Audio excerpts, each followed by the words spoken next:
నమస్తే, welcome to reality check. ప్రస్తుతం మనతో పాటు ఉన్నారు పొలిటికల్ అనలిస్ట్ పురుషోత్తం రెడ్డి గారు. సార్ నమస్తే అండి. నమస్తే స్వర్ణ గారు. సార్, టీడీపీ క్రమశిక్షణ సంఘానికి కొలికపూడి గారు అలానే కేసినేని చిన్ని గారి ఇష్యూ చేరింది, ఏమంటారు మీరు? ఇది తెలుగుదేశం పార్టీ స్వయంకృత అపరాధం. బేసిక్ గా కొలపూడి శ్రీనివాస్ గారు సామాజిక ఉద్యమాల్లో పనిచేస్తూ, రాజధాని ఉద్యమంలో పనిచేస్తూ ఆనాడు వైఎస్ఆర్ కాంగ్రెస్ పార్టీకి వ్యతిరేకంగా పోరాటం చేసిన క్రమంలో ఆయన తెలుగుదేశానికి దగ్గర అయ్యాడు. తెలుగుదేశం పార్టీ కూడా ఎమ్మెల్యే సీట్ ఇచ్చింది. ఆయన ఈ రాజకీయ వాతావరణంలో మంచి విజయాన్ని సాధించారు. ఆయన ఎమ్మెల్యే అయ్యాడు. సహజంగా కొలికపూడి శ్రీనివాసరావు గారు లాంటి వాళ్ళు ఇండిపెండెంట్ మూవ్మెంట్లో నుంచి వచ్చిన వాళ్ళు. తెలుగుదేశం పార్టీలో ఒక సాధారణ కార్యకర్తగా పడిలేసి వచ్చిన వ్యక్తి కాదు, ఒక సామాజిక ఉద్యమాల్లో పడిలేసి వచ్చిన వ్యక్తి. వాళ్ళ ఆలోచనలు, వాళ్ళ ధోరణులు భిన్నంగా ఉంటాయి, కొంచెం ఇండిపెండెంట్ ధోరణులు ఉంటాయి.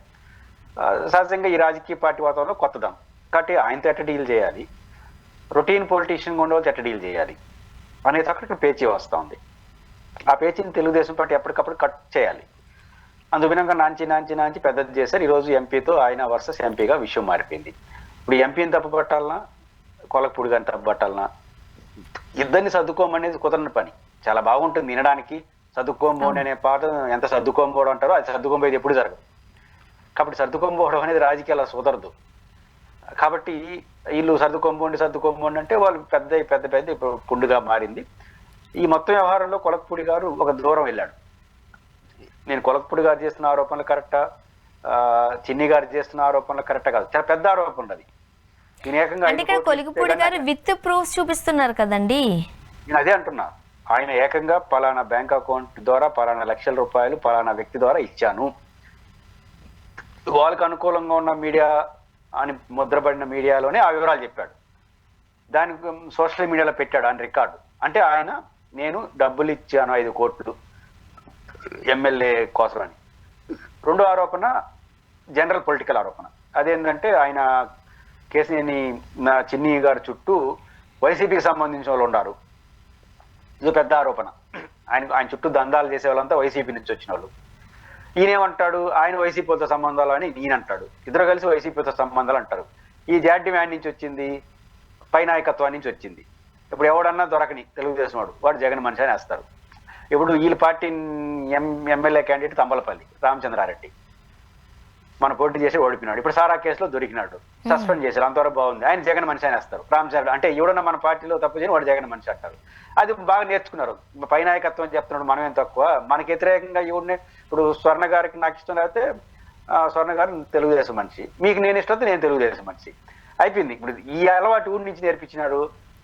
మీరు ఎమ్మెల్యే సీట్ ఇచ్చిన తర్వాత వాడు తప్పు చేసినా ఒప్పు చేసినా మీ పార్టీయే, ఎవడు తీసుకోమన్నాడు. కానీ తీసుకొని ఇప్పుడు తప్పు జరిగేది జగన్ ముద్ర వేసేద్దాము అని వేసేస్తే ఇప్పుడు వాళ్ళు కూడా అదే వేస్తున్నారు. పై నాయకులే జగన్ ముద్ర వేయగలేదు, మనం ఏం తక్కువ, నేను ఆయన జగన్ ముద్ర ఈయన జగన్ ముద్ర వేసి పడేసినారు. మొత్తం మీద అందరూ తెలుగుదేశంలో అందరూ చంద్రబాబు గారు లోకేష్ తప్ప అందరూ జగన్ ముద్రలు ఉండేవాళ్ళ అనే వరకు వెళ్తా ఉంది వ్యవహారం. కోపం వచ్చినందరూ జగన్ ముద్ర వేయడం, ఈ స్టైల్ వాళ్ళు నేర్చుకున్నారు.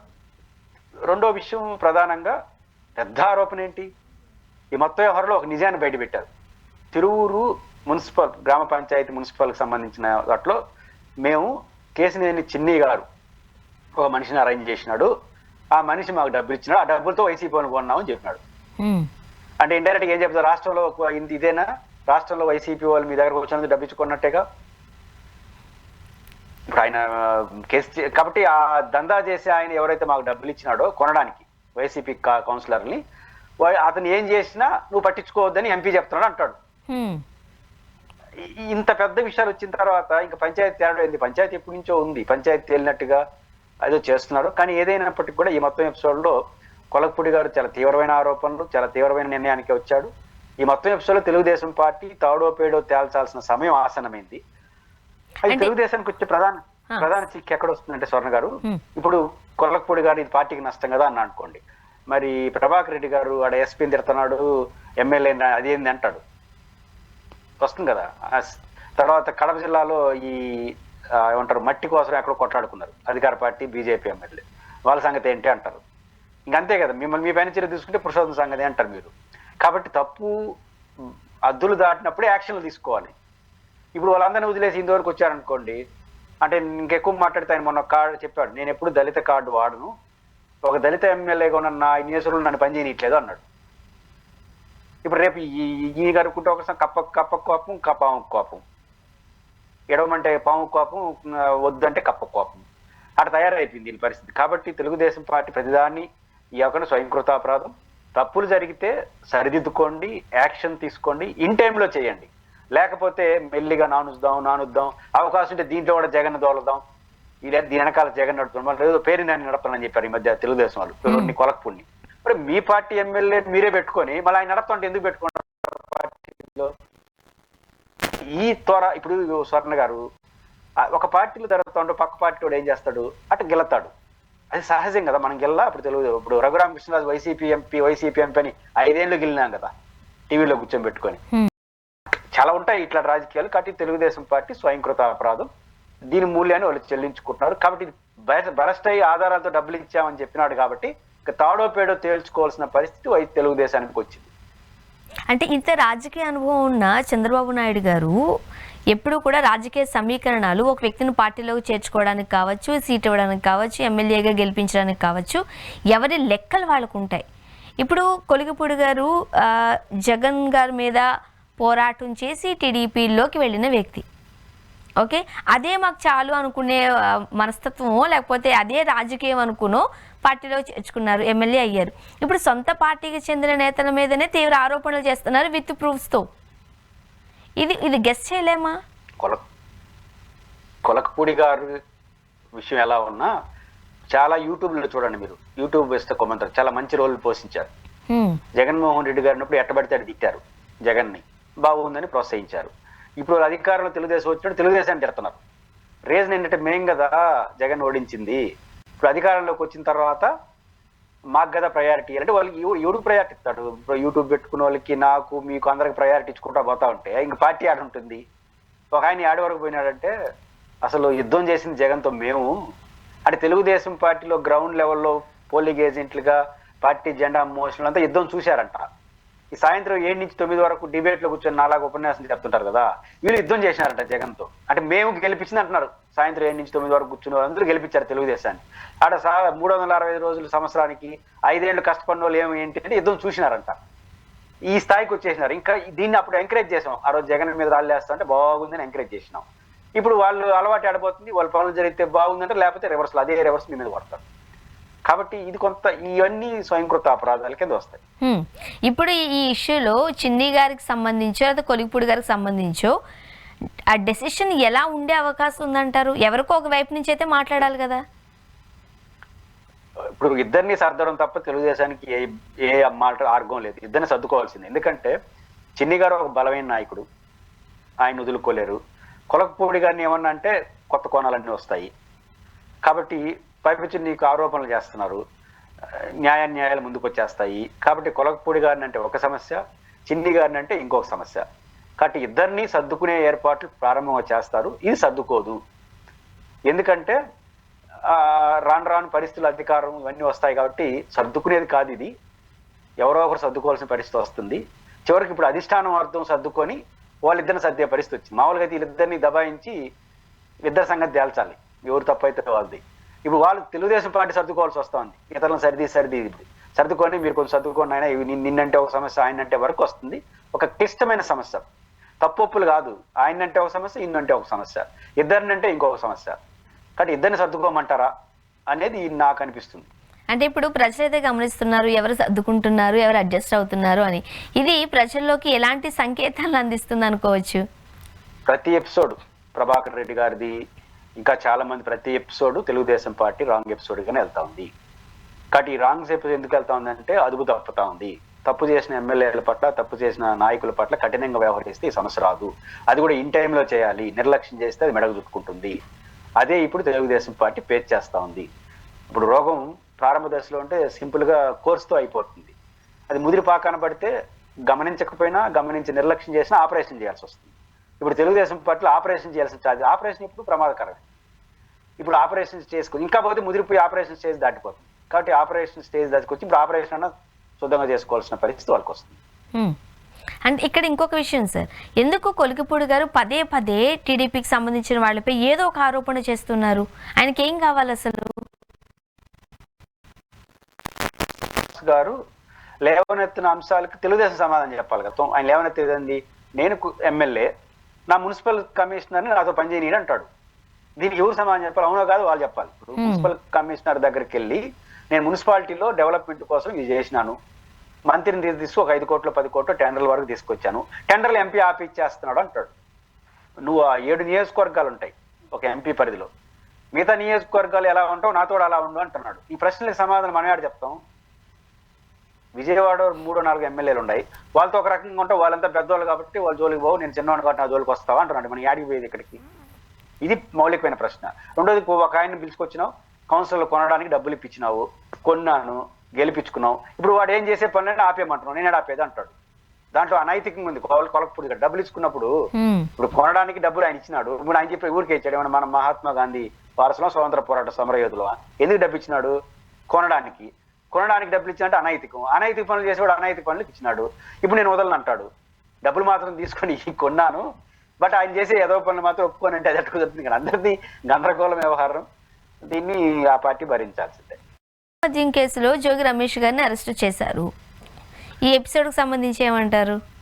జోగి రమేష్ గారు అరెస్ట్ తప్పు ఒప్పు జోలికి వెళ్ళము. అయితే జోగి రమేష్ అరెస్ట్లో ప్రభుత్వం కొన్ని ప్రశ్నలకు సమాధానం చెప్పాలి. విచారణగా జరగాలి. ఇప్పుడు A1గా ఉన్నటువంటి జనార్దన్ రావు ఇచ్చినటువంటి సమాచారంతో జోగి రమేష్ని అరెస్ట్ చేసినాము అంటున్నారు. ఇక్కడ మౌలికమైన ప్రశ్న 2 వస్తాయి. జనార్దన్ రావు నిందితుడు, ఆరోపణలు ఎదుర్కొంటున్న వ్యక్తి, అంతే కదా. ఆరోపణలు ఎదుర్కొంటున్న వ్యక్తిని సహనిందితుడు అవుతాడు. ఇప్పుడు జోగి రమేష్కి జనార్దన్ రావు సహనిందితుడు అవుతాడు. సహనిందితుడు చెప్పే సాక్ష్యాలు చెల్లవు. విచారణ సమయంలో విచారణ సంస్థల ముందు, విచారణ అధికారం ముందు సహనిందితులు చేసే ఆరోపణలను కోర్టు సాక్ష్యంగా పరిగణించదు. కోర్టులో చెప్పేదాన్ని ఆధారంగా తీసుకుంటామని కోర్టు ఆదేశాలు ఉండగా మీరు ఆయన చెప్పాడు కాబట్టి మేము ఈయన తీసుకుంటున్నాం అనేది కొన్ని ప్రశ్నలకు తలెత్తుంది. 2, అరెస్టులు అన్నిటికీ పరిష్కారం కాదు. మీకు ఆయన చెప్పాడు, విచారణ చేసుకోండి, 2 రోజులు 3 రోజులు పిలవండి, వారానికి ఒకసారి ఆయన పిలవండి, ఆయన చెప్తున్న ఆధారాలు ఈయన అడగండి, మీకు అనుమానాలు ఆధారంతో అప్పుడు అరెస్ట్ చేయండి. అరెస్ట్ చేసి విచారిస్తే తప్ప ఇది పరిష్కారం కాదని దశలో అరెస్ట్ అనేది చివరి దశగా ఉండాలి. ఇది ప్రైమరీ దశకు వచ్చేసినారు. 2, ప్రభుత్వం మీద అనుమానం ఎప్పుడు వస్తుంది? ఇప్పుడు జనార్దన్ రావు అనే వీడియో ఎట్ట బయటకు వచ్చింది? విచారణ దశలో ఉన్న వ్యక్తి ఎట్ట వీడియో బయటకు వచ్చింది? ఇది మౌలికమైన ప్రశ్న కదా. 2, జనార్దన్ రావు అనే వ్యక్తి పైన ఒక ఫోన్ కాల్ బహుశా మీకు కూడా వచ్చి ఉంటుంది. అది ప్రభుత్వం చేసింది అన్నాను వైసీపీ ఆరోపిస్తోంది. ఈ జోగి రమేష్ అబద్ధాలు చెప్పినాడు, ఈ జనార్దన్ రావు ఇట్లా చెప్తాను. ఆయన జనార్దన్ రావు బిట్టు ఒక కొన్ని సెకండ్లు, ఇంకొకరు వాయిస్ 1 సెకండ్ పెట్టేసి వీడియో వదిలేసినాడు. అది ప్రభుత్వం ఏం చేయించింది అంటుంది వైసీపీ. ఇది అవసరమా? పొలిటికల్ ప్రచారం కదా. మీరేమంటే మీకన్నా ఆధారం ఉండాలి. జనార్దన్ రావు ఏదైనా చెప్పితే విచారిస్తే మంచిది అనుకున్నప్పుడు విచారణ పిలవండి, నోటీస్ ఇచ్చి 1 రోజు 2 రోజులు 3 విచారించండి. ఆ విచారణలో జనార్దన్ రావు చెప్తున్న దానికి ఈయన చెప్తున్న దానికి ఏదైనా లింక్ కుదిరితే అరెస్ట్ తప్ప ఇంకో పరిష్కారం లేదంటే అరెస్ట్ చేస్తే చాలా హుందాగా ఉంటుంది. 2, కృష్ణా జిల్లాలో బయటపడినటువంటి కేసు మూలాలు ఎక్కడున్నాయి? చిత్తూరు జిల్లా తంబలపల్లిలో ఉన్నాయి, అంతేగా. తంబలపల్లిలో బయటపడింది ఇది కల్తీ మద్యం గొడవ. ఇప్పుడు దాంట్లో కీలక వ్యక్తి ఎవరు? రామచంద్రారెడ్డి. మరి రామచంద్రారెడ్డి తెలుగుదేశం పార్టీ సస్పెండ్ చేసింది. ఆయన పోటీ చేశాడు, అంతే కదా. మొలకల చెరువు పోటీ చేసినాడు. ఇప్పుడు ఆయన మీరు సస్పెండ్ చేశారంటే తప్పు చేసినట్లే కదా. మరి ఇంతవరకు ఆయన ఎందుకు అరెస్ట్ చేయలేదు? ఇప్పుడు అదే కదా. ఇప్పుడు ఎప్పుడైతే తమ్మలపల్లి ఫేక్ లిక్కర్ కేసు బయటకు వచ్చిందో టీడీపీ వాళ్ళే, టీడీపీకి సంబంధించిన కార్యకర్తలు అందరూ ఇన్వాల్వ్ అయ్యారు అన్నారు, సస్పెన్షన్ జరిగింది. తర్వాత అనూహ్యంగా జోగి రమేష్ గారు పేరు బయటకు రావడం, ఆయన ప్రామిస్ చేసి నాకు సంబంధం లేదు అని చెప్పడం, ఇప్పుడు జోగి రమేష్ గారు వాళ్ళ వైఫ్ పైన కూడా పలు సెక్షన్ల కింద కేసులు పెడుతున్నారు అంటూ వార్తలు. ఈ ఎపిసోడ్ అంతా చూస్తుంటుంటే ఎక్కడి నుండి స్టార్ట్ అయింది, ఎక్కడికి వెళుతుంది, ఏపీ ప్రజలకు కూడా అర్థం కావట్లేదు. అది రామచంద్రారెడ్డి మీద ఏదైతే తెలుగుదేశం సస్పెండ్ చేసిందో, కేసులో దొరికారు, ఆయన ఏ పార్టీ అవన్నీ పక్కన పెడతాం, ఆయన ఎవరో ప్రేరేపిత వ్యక్తితో పక్కన పెడతాం. పైపించి ఆయన జగన్ మనిషి అంటున్నారు, ఇంకా తొందరగా అరెస్ట్ చేయండి. తొందరగా ఆయన అరెస్ట్ చేయాలి. ఎందుకంటే మూలాల్లో నెంబర్ 1 పర్సన్గా ఉన్న వ్యక్తిని అరెస్ట్ చేయండి. నెంబర్ 1 జోగి రమేష్ గారా, జోగి రమేష్ సతీమణ్య, లేదా జోగి రమేష్ గారితో కనకదుర్గ దగ్గర ప్రమాణం చేశాడు కాబట్టి నమ్మేమని నేను చెప్పట్లేదు. ఆయన శ్రీమతి కాబట్టి, మహిళ కాబట్టి వదిలేయమని నేను చెప్పట్లేదు. మనం చెప్పదలుచుకుంది ఏంటంటే మీరు చేస్తున్న విచారణ పారదర్శకంగా ఉందని సమాజం నమ్మాలంటే ఒక పద్ధతి ప్రకారం చేయండి. ఆ క్రమంలో జోగి రమేష్ తప్పు చేస్తున్నా, జోగి రమేష్ సతీమణి తప్పు చేస్తున్నా, జోగి రమేష్ కొడుకు తప్పు చేస్తున్నా అరెస్ట్ చేస్తే తప్ప విచారించలేనంత తప్పాడు జరుగున్నా చేయండి, దాన్ని ఎవరు తప్పట్టరు. బట్ చేస్తున్న విచారణ రాజకీయ కోణంలో కాదు, విచారణ కోణంలో జరుగుతుందన్న నమ్మకం ప్రజలకు కలగాలి. అలా కలగాలంటే జనార్దన్ రావు ఇచ్చిన దాని దేశంగా అరెస్ట్ వరకు పోకూడదు, జనార్దన్ రావు వీడియో బయటికి రాకూడదు, ఈ ఐఆర్ఎస్ కాల్ పేరుతో రాకూడదు, ఫస్ట్ ములకల చెరువుల్లో వాళ్ళని అరెస్ట్ చేయాలి. ఇట్లా ఒక సహేతుక పద్ధతిలో రుజుమార్గంలో పోతా ఉందనే నమ్మకాన్ని ఫస్ట్ ప్రజలకు కల్పించాలి. ఆ క్రమంలో జోగి రమేష్ తప్పు చేస్తున్నా, ఆయన భార్య తప్పు ఏం తప్పులేదు, ఆయన ప్రమాణం చేశాడు, వదిలేమంటే అందరూ ప్రమాణం చేస్తారు. కాబట్టి ఆ ప్రమాణాలకు భయపడమని నేను చెప్పట్లేదు, ఆధారాలతో చేయండి. అరెస్ట్ ఏ సెక్షన్ కింద ఎంత చేయాలో అంతవరకు చేయండి, తప్పు చేస్తుంటే అరెస్ట్ చేయండి. అంటే అసలు నిందితులను వదిలేసి వైసీపీ వాళ్ళని టార్గెట్ చేస్తున్నారు అంటూ అని ఏపీలో బలంగా వినిపిస్తున్న వాదన. ఖచ్చితంగా ఆ బలమైన వాదనకి ప్రామాణికం ఏంటంటే రామచంద్రారెడ్డి అరెస్ట్ కాకపోవడం, ఆయన చెప్పాడు కాబట్టి ఈయన అరెస్ట్ చేయడం, ఆయన కాల్స్ పేరుతో రావడం వాయిస్, రెండు ఆయన వీడియో బయటికి రావడం, ఇందువల్ల కొంత అనుమానం వస్తుంది. నిజాలు పక్కకు పోతాయి స్వర్ణ గారు. ప్రజలకు ఎప్పుడు కూడా రామచంద్రారెడ్డి ఎందుకు అరెస్ట్ చేయలేదు, ఆయన వీడియో ఎట్ట బయట వచ్చింది, ఆయన పేరుతో ఫోన్ కాల్స్ ఎట్లా వస్తున్నాయి, కాబట్టి ఇది కూడా అన్యాయమని వైసీపీ అంటుంది, దాన్ని జనం నమ్ముతారు. ఇవన్నీ చూసి ఇక్కడ జనం నమ్మడానికి ఆధారాలు మీకు నాకు ఏం ఆధారాలు ఉంటాయి? జరిగే వ్యవహారంలో ఆ సిమ్టమ్స్ బట్టి నిర్ణయానికి వచ్చేస్తారు. కాబట్టి ప్రజలు కూడా విశ్వసించాలి, ఎస్ విచారణ కరెక్ట్ పద్ధతిలో పోతా ఉంది అని విచారించాలంటే ఒక లేట్ అయినా సరే క్రమ పద్ధతిలో పోండి. జోగి రమేష్ గారు అరెస్ట్ చేయాల్సిన అవసరం లేదు, విచారించండి, అవసరమైతే పాస్పోర్ట్ సీజ్ చేయండి, రాష్ట్రం వదిలేదు తెల్లద్దని షరతులు పెట్టండి, విచారించి ఆధారాలతో అరెస్ట్ చేయండి, తప్పలేదు. ఆ రకంగా పోతే ప్రజలు నమ్ముతారు. లేకపోతే మీరు చెప్పిన అనుమానాలన్నీ వైసీపీ కాబట్టి అరెస్ట్ చేస్తున్నారు అనే చర్చకి దారి తీసే అవకాశాలు ఉంటాయి. ఇప్పుడు నేను మీకు ఫార్వర్డ్ చేశాను సార్, ఇప్పుడే మనకి బ్రేకింగ్ వచ్చింది. అమరావతిలో జరిగిన క్రమశిక్షణ కమిటీ భేటీ నుంచి ఎంపీ కేశినేని చిన్ని వెళ్ళిపోయారు. అండ్ 20 నిమిషాలు క్రమశిక్షణ కమిటీ ముందు ఎంపీ వివరణ ఇచ్చారు. నేను చంద్రబాబు నాయుడు గారికి వీర భక్తుడిని, పార్టీయే నాకు దైవం, చంద్రబాబే మాకు సుప్రీం, నాకు తిరువూరులో జరిగిన అవమానం కంటే ఎమ్మెల్యే వల్ల పార్టీకి ఎక్కువ నష్టం జరిగింది, నియోజకవర్గ కార్యకర్తల అభిష్టం మేరకే పార్టీ నిర్ణయం ఉంటుంది అని అనుకుంటున్నా అని చెప్పేసి వెళ్ళిపోయారు ఆయన. సహజంగా మీరైనా నేనైనా చెప్పే మొదట మాట ఇవన్నీ జనరల్ డైలాగులు. రాజకీయ విచారణ ముందు ఇవన్నీ ఆడేం చెప్పుకుంటారు, అందరూ పార్టీ కోసమే కదా, కొలకపూడి గారు పార్టీ కోసమే, మనము పార్టీ కోసం, అందరూ పార్టీ కోసం చేసేవాళ్ళు. ఇంతటికి ఏమవుతుందని ప్రశ్న. కాబట్టి ఇప్పుడు బయటకు వచ్చిన విషయాలు ఏమో ఆడు చెప్పుండ్రు, ఆయనకి ఈయనకి ఉన్న అసలు సమస్యలు చెప్పుంటారు. ఇది సహజమైన విషయం, ఆ పార్టీ దీని అటు ఇటు తేల్చుకోవాలి. ఓకే సార్, చూడాలి ఆ ఎపిసోడ్లో చంద్రబాబు నాయుడు గారి డెసిషన్ ఎట్లా ఉంటుంది ఏంటి అని. అండ్ నెక్స్ట్ ఈరోజు మనం చూడొచ్చు జగన్మోహన్ రెడ్డి గారు రైతులకు సంబంధించి మెంతా తుఫాన్లో రైతులకు భారీ నష్టం జరిగింది, రైతులను పరామర్శించారు, కొన్ని పాయింట్స్ కూడా చెప్పారు ఆయన. ఇన్పుట్ సబ్సిడీ గురించి మాట్లాడారు, ఇన్సూరెన్స్ గురించి మాట్లాడారు, అండ్ రైతులకు ఇచ్చిన డెడ్ లైన్ కోసం మాట్లాడారు, ఒక్కరోజు గడువు మాత్రమే ఇచ్చారన్నారు. ఏం చెప్తారు స్వర్ణ గారు? జగన్మోహన్ రెడ్డి గారు పర్యటన, మంచి చెడ్డలు, వైసీపీ తెలుగుదేశం మధ్య ఆరోపణలు ఎలా ఉన్నా, ఒకటి జగన్ గారు లేవనెత్తిన అంశాలు చాలా న్యాయం ఉంది. వరదలు అనగానే మనకు గుర్తొచ్చేది ప్రాణ నష్టం. ప్రాణ నష్టం విషయంలో ప్రభుత్వం చాలా జాగ్రత్తగా వ్యవహరించింది, ముందస్తు చర్యలు తీసుకుంది, ప్రాణ నష్టాన్ని మంచి ప్రభుత్వాన్ని అభినందించాలి. పశు సంపదను కూడా కాపాడారు, అంతవరకు అభినందించాలి, అభ్యంతరం లేదు. అయితే జగన్ గారు లేవనెత్తున్న ప్రశ్న ఏంటంటే నష్టపోయిన రైతుల పరిస్థితి ఏంటి? ఇదే ప్యాథటిక్. ప్రతి వరదలో నష్టపోతూ ఉండేది, చివరకు బలైపోతూ ఉండేది రైతాంగం పరిస్థితి ఏంటి? జగన్ గారు లేవనెత్తున్న ప్రశ్న ఏంటంటే మేము అధికారంలో ఉన్నప్పుడు 84.5 దాదాపు 54,50,000 మంది రైతులకు ఇన్పుట్ సబ్సిడీస్ మేము ఇన్సూరెన్స్ కట్టాము ప్రభుత్వం నుంచి, అందువల్ల ఆటోమేటిక్గా ఇన్సూరెన్స్ వచ్చింది వాళ్ళకి. ఈరోజు ప్రభుత్వం కట్టే ఇన్సూరెన్స్ ఆపేసి 19 లక్షల మంది రైతులు ఎవరైతే లోన్లు తీసుకున్నారో వాళ్ళే ఇన్సూరెన్స్ క్లెయిమ్ అయింది, వాళ్ళకి మాత్రమే ఇన్పుట్ సబ్సిడీ వస్తుంది. మిగిలిన రైతులు అనేది ప్రభుత్వం దయాదాక్షిణ్యాల మీద ఉంటుంది, గుర్తించేది ఎట్లా? ఇది ఆయన జరిగేది. ఇది చాలా కీలకం. మేము దాదాపు 55 లక్షల మందికి ప్రభుత్వం ఇన్సూరెన్స్ ఇచ్చింది, కాబట్టి ఇట్లా వరదలు వచ్చినప్పుడు వాళ్ళకి న్యాయం జరుగుతుంది, మంచి అమౌంట్ వస్తుంది. ఈరోజు తెలుగుదేశం ప్రభుత్వం వచ్చిన తర్వాత జరగలేదు. ప్రభుత్వం నుంచి రైతులు ఎవరైతే 19 లక్షల రైతులు కట్టుకున్నారో వాళ్ళకే వస్తుంది, మిగతా వాళ్ళ పరిస్థితి ఏంటి? ఇది మౌలికమైన ప్రశ్న జగన్మోహన్ గారు. ఇది క్ఖచ్చితంగా క్రూషియల్ క్వశ్చన్, ప్రపంచానికి కనపడిన క్వశ్చన్ జగన్ గారు రైజ్ చేస్తున్నాడు. దానికి కొనసాగింపు ఏంటి? ఉదాహరణ ప్రభుత్వం ఇప్పుడు ఏమంటుంది స్వర్ణ గారు? రేపు కూడా చూడండి, ఎకరాకి 20,000 ఇస్తాం, ఎకరాకు. ఇది ప్రతి ప్రభుత్వం ప్రకటించేదే, ఆచరణలో రాదు. ఎవడిస్తాడు డబ్బులు? ఉదాహరణ చిత్తూరు జిల్లాలో మామిడి రైతుల కోసం దాదాపు 500 చిల్లర కోట్ల రూపాయలు విలువ చేసే హామీ ఇచ్చింది.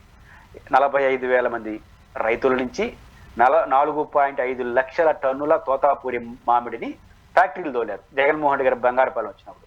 అప్పుడు ఏం చెప్పినారు? ప్రభుత్వం నుంచి 4 రూపాయలు కిలోకి, ఫ్యాక్టరీల నుంచి 8 రూపాయలు, మొత్తం 12 రూపాయలు ఇస్తామని చెప్పినారు. అయిపోయింది 4 నెలలు.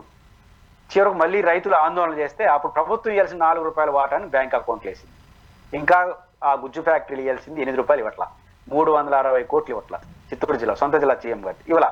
ఎప్పుడు ఇస్తారో తెలియదు. మళ్ళీ రైతులు ఆందోళన చేస్తున్నారు. అంటే అనౌన్స్ చేయడం ఒక సమస్య, అనౌన్స్ చేసిన తర్వాత రావడం ఒక సమస్య. 6 నెలలు ఇంతవరకు రాలా, ఎప్పుడు వస్తుందో తెలియదు. ఇప్పుడు తుఫాను వాళ్ళు కూడా అనౌన్స్ చేస్తారు, ఆ తర్వాత రాదు, మళ్ళీ కొత్త తుఫాను వస్తుంది. ఇది కదా విషాదం. అదే ఇన్సూరెన్స్ సబ్సిడీ కరెక్ట్గా ఉంటే వాళ్ళందరికీ సబ్సిడీ వచ్చేస్తుంది కదా, అదే ఇన్సూరెన్స్ ఉంటే. ఇది జగన్ గారు రైజ్ చేస్తుంది. కాబట్టి ఆ ప్రశ్నకి ఖచ్చితంగా సమాధానం రావాలి. ప్రభుత్వం కూడా ఇవన్నీ దృష్టిలో పెట్టుకొని వీళ్ళని త్వరగా వాళ్ళకి న్యాయం చేయాలనే దానికి జగన్ గారి పర్యటన ఎంత దోహదం చేస్తే అంత మంచిది. అంటే ఖచ్చితంగా రైతులకు కనుక సరైన న్యాయం జరగకపోతే మేము ఉద్యమిస్తామంటూ కూడా గట్టిగానే చెప్తున్నారు. ఖచ్చితంగా జగన్మోహన్ రెడ్డి గారు ఉద్యమించే స్వభావం ఉంటుంది. ఆయనకు ఒక నైతిక బలం కూడా ఉంది. నైతిక బలం 2 రకాలు.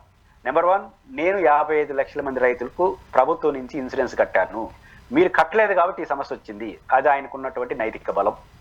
2, నేను చెప్పినట్టు చిత్తూరు జిల్లా నేను బంగారుపాలెం పోయినప్పుడు మీరు హడావుడిగా 45,000 మంది రైతుల నుంచి 4.5 లక్షల టన్నుల తోతాపూరి తోలారు, 4 రూపాయల ప్రభుత్వం 8 రూపాయలు ఇచ్చారని చెప్పినారు. అధికారుల దగ్గర నుండి పెట్టి తోలిచ్చారు, మిమ్మల్ని నమ్మి రైతులు తోలారు. ఈరోజు 360 కోట్లు రాలేదు ప్రైవేట్ ఫ్యాక్టరీ నుంచి, రేపు ఇక్కడ ఇచ్చే హామీలు అట్లే ఉంటాయి అని జగన్ గారు ఈ 2 పాయింట్లు గట్టిగా పట్టుకుంటాడు. ఆ నైతిక బలం ఆయనకుంది కాబట్టి పోరాడే తత్వం ఉంది కాబట్టి ఖచ్చితంగా ఇష్యూ చేస్తాడు. అయితే ఆ ఇష్యూ చేయడాన్ని నేను స్వాగతిస్తున్నాను. ప్రభుత్వం ఇష్యూతో సంబంధం లేకుండా అన్యాయం అయిపోయిన రైతులకు మాత్రం, సబ్సిడీ అందని రైతులకు మాత్రం, ఇన్సూరెన్స్ లేని రైతులకు కూడా అన్యాయం కాకుండా వాళ్ళకి న్యాయం చేయాల్సిన బాధ్యత ప్రభుత్వాన్ని. అండ్ రాజధాని నిర్మాణానికి మరో 33,000 కోట్లు అప్పు చేసేందుకు ఏపీ ప్రభుత్వం సిద్ధమవుతోంది. ఇప్పటికే ఆల్రెడీ 31,000 కోట్లు అప్పు చేశారు. స్వర్ణగారు ఇక్కడ రాజధానికి పైన ఏపీ అప్పు చేయడం తప్ప ఇంకో మార్గం లేదు. అంటే అప్పు చేయకుండా రాజధాని నిర్మాణం జరగదంటారా? సాధ్యం కాదు. మరి ఇప్పటి వరకు ఆల్రెడీ ఇప్పటి వరకు పరిపాలిస్తున్న సెక్రటేరియట్ పనిచేయదా? ఇంకా అసెంబ్లీ పనిచేయదా? సెక్రటేరియట్ అసెంబ్లీ ఎంత పని చేస్తే డబ్బులు ఖర్చు పెట్టేది కదా, టీ ఖర్చులు అన్ని ఖర్చులే కదా, అవి ఉత్పత్తి చేస్తాయి పాడ.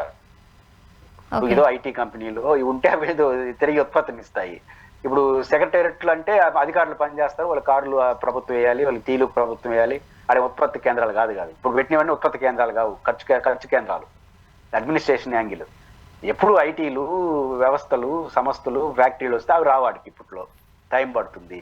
కాబట్టి రాజధాని నిర్మాణం అనేది కనీసం 5 నుంచి 10 ఏళ్ళ వరకు ప్రభుత్వం పెట్టాల్సిందే. ప్రభుత్వం ఆ నుంచి తిరిగి ఆదాయం వస్తుందని చెప్పిన లాజిక్ ఏంటంటే, 33,000 ఎకరాలు రైతుల నుంచి తీసుకున్నాం, ఇంకొక కొన్ని ఎకరాలు ఉంది, మొత్తం 50,000 ఎకరాలు వచ్చింది. అన్ని భవనం ఒక 10,000 ఎకరాలు మిగులుతాయి.